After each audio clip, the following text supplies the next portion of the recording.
क्या आपको कभी पश्चाताप होता है अपने पर कि कभी भी आपने जाने अनजाने में कुछ पाप कर्म कर दिए हों या पाप कर्म हो गया हो? कभी कभी जान करके हो जाता है या अनजाने में हो जाता है और उसका पश्चाताप बाद में होता है जब पता चलता है कि ये हमने बहुत ही गलत कार्य कर दिया।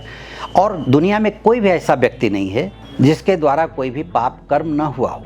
जाने में हुआ हो या अनजाने में हुआ जरूर है। अगर वह पाप कर्म से रहित है तो सिर्फ परमात्मा है जो पाप कर्म से रहित है, इंसान नहीं है। अगर आप इंसान हैं और जाने अनजाने में कोई पाप कर्म हुआ है तो इस वीडियो को आप अंत तक देखिए।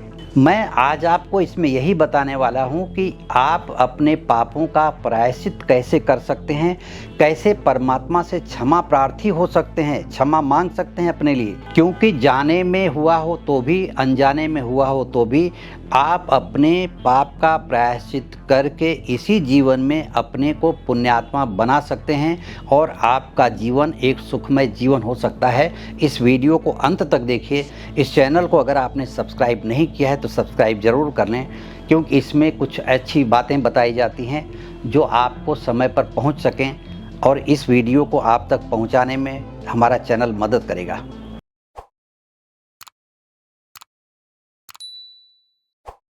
किसी भी महीने की अमावस्या को किया गया दान आपको आपके पाप कर्मों से छुटकारा दिलवाती है। यह पाठ ऐसी जगह हो जहां हजारों लाखों लोग उसको सुन सकें, लोग उसकी पूजा करते हैं, तो उस पूजा का फल भी आपको ही प्राप्त होगा। नमस्कार, मैं ज्योतिषी आर्य सोनी पिछले 41 वर्षों से यंत्र मंत्र तंत्र रत्न दान दक्षिणा पूजा पाठ होम हवन जप तप और रुद्राक्ष के द्वारा लोगों की समस्याओं का समाधान करता आ रहा हूँ।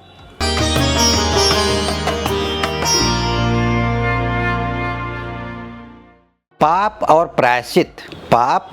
प्रायश्चित ये दो शब्द हमारी ज़िंदगी में हमारे ऊपर बहुत ही गहरा असर डालते हैं। अगर आपने अपने पापों का प्रायश्चित नहीं किया है तो इसका बोझ हमेशा आपके दिल पर बना रहेगा। क्या आप इसी बोझ के साथ जीना चाहते हैं या इस बोझ से मुक्त होना चाहते हैं? अगर इस बोझ से मुक्त होना चाहते हैं तो आप इस वीडियो को नज़रअंदाज न करें, आप इस वीडियो को अंत तक देखें। मैं कहता हूं कि आपको पाप के बोझ से मुक्त करने का रास्ता मैं दिखाऊंगा, क्योंकि पाप अपने बाप का भी नहीं होता, आपका क्या होगा? पाप से मुक्त होने का, इस बोझ से मुक्त हो सकते हैं आप, अपनी आत्मा को शुद्ध कर सकते हैं। और मैं आपको बताऊं कि पाप का जो अपराध भाव है आप हमेशा अगर लेकर के जी रहे हैं तो मैं बताता हूं, पाप अपनी जड़ें पहले ज़मीन में फैलाता है। बहुत दूर तक जब वो फैला लेता है तब पाप अंकुरित होता है, तब बाहर आता है। और धीरे धीरे जब वो बाहर आने लगता है तब आपको एक डर सहसा लगने लगता है कि ये पाप का पौधा उग रहा है, कहीं ऐसा ना हो कि इसकी छाया हमें जला करके रख दे। और फिर उस पाप को आप तोड़ करके फेंकते हैं, लेकिन जड़ से उखाड़ इसलिए नहीं सकते कि पाप ने अपनी जड़ें इतनी गहरी दूर तक फैला ली हैं कि वो आप उसे उखाड़ नहीं सकते। तो उसे जड़ों को समाप्त करना होगा, पाप की जड़ों को समाप्त करना होगा। इस वीडियो में मैं ऐसे ही उपाय बताऊंगा जिनसे आप पाप के जड़ों तक को ख़त्म कर सकते हैं और अपनी आत्मा को इस बोझ से मुक्त करा सकते हैं और आप जो अपराध भाव लेकर के जी रहे हैं उससे दूर दूर तक छुटकारा हो जाएगा। तो आइए जानते हैं कि वो कौन से ऐसे उपाय हैं जिन्हें करके हम अपने पिछले और इस जन्म के पापों का प्रायश्चित कर सकते हैं और उनसे छुटकारा मिल सकता है। तो पहला उपाय ये है कि बेजुबान प्राणियों की सेवा करना।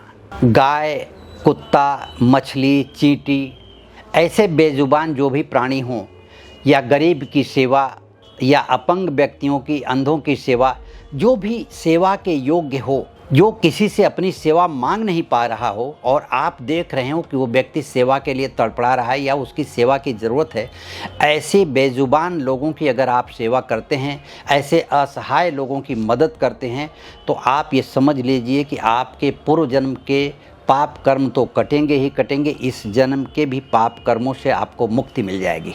पाप के प्रायश्चित और पाप के मुक्ति के लिए कुछ विशेष प्रकार के दान का भी महत्व बताया गया है, जिसमें एक सबसे महत्वपूर्ण दान आता है किसी भी प्रकार की अमावस्या को, किसी भी महीने की अमावस्या को किया गया दान आपको आपके पाप कर्मों से छुटकारा दिलवाती है।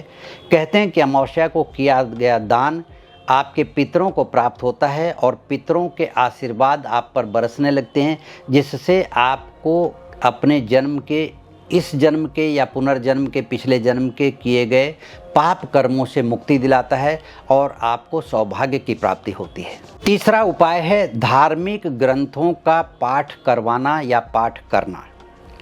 इसमें पाठ करवाने का महत्व सबसे ज़्यादा है कि वो श्रवण हजारों लोगों की संख्या में लोग करते हैं। किसी भी मुहूर्त पर श्रीमद् भागवत का पाठ करवाना, रामायण का पाठ करवाना, किसी विद्वान व्यक्ति के द्वारा सत्संग का करवाया जाना, और यह सत्संग, यह पाठ ऐसी जगह हो जहां हजारों लाखों लोग उसको सुन सकें, उसके लिए उन्हें भोजन प्रसाद की व्यवस्था करना। ऐसे धार्मिक प्रवचन करवा करके आप अपने पापों से मुक्ति पा सकते हैं, क्योंकि धार्मिक प्रवचन जिस समय आपके द्वारा करवाया जाता है, जितने लोग वो सुन रहे हैं उतनी आत्माओं से आपके लिए आशीर्वाद निकलता रहता है, और उनके कानों में जब वह शब्द गूंजते हैं श्रीमद् भागवत के, रामायण के, गीता के या आध्यात्मिक प्रवचन जब कानों में जाते हैं तो उनकी श्रवण इंद्रिय जो सुनती है उसमें एक संचार होता है। उस संचार के निमित्त आप हैं, आपके द्वारा वह संचारित हो रहा है लोगों के मन में, इसलिए उसके पुण्य के भागीदार आप बनते हैं। तो इतना बड़ा पुण्य करने मात्र से आपके पाप, चाहे पिछले जन्म के हों चाहे इस जन्म के हो, पाप कटते हैं और आप सुखी जीवन जीते हैं अपने परिवार के साथ। चौथा है पीपल और बरगद के पेड़ की पूजा। इसी के साथ में औदुंबर वृक्ष की भी पूजा, बेल वृक्ष की पूजा की जा सकती है। पापों के प्रायश्चित के लिए, पापों से मुक्ति के लिए आपको चाहिए कि साल में कहीं भी एक बार पीपल वृक्ष को लगवाएं, बरगद के वृक्ष को लगवाएं, पीपल के वृक्ष को लगवाएं, औदुंबर वृक्ष लगवाएं। ऐसे वृक्षों को ऐसी जगह लगवाएं जहां पर उनकी सेवा होती रहे या आप स्वयं सेवा करते रहें। साल में एक बार उन वृक्षों की देखभाल कर लें आप। इस प्रकार से हर साल अगर वृक्षारोपण करवाते हैं, ऐसे वृक्षों का जो आध्यात्मिक रूप से लोगों को फल प्रदान करते हैं, लोगों के ऊपर उनकी कृपा प्राप्त होती है, लोग उसकी पूजा करते हैं, तो उस पूजा का फल भी आपको ही प्राप्त होगा, उनको भी प्राप्त होगा, आपको भी प्राप्त होगा। और ऐसे जब फल प्राप्त होते रहेंगे तो ये पुण्य फल कहे जाते हैं।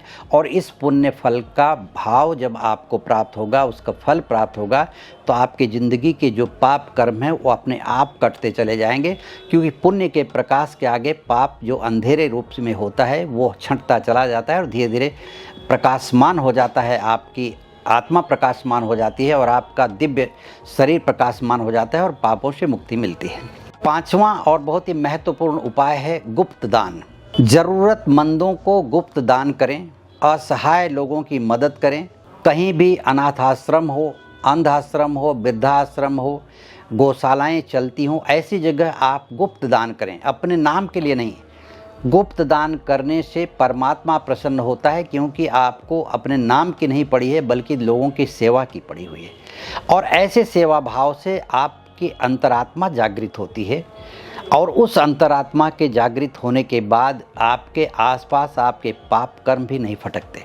इस तरह से ये जो 5 उपाय हमने आपको बताए हैं, इन 5 उपायों को करने के बाद या इसमें से कोई भी उपाय करके आप अपनी आत्मा को पुण्यात्मा बना सकते हैं।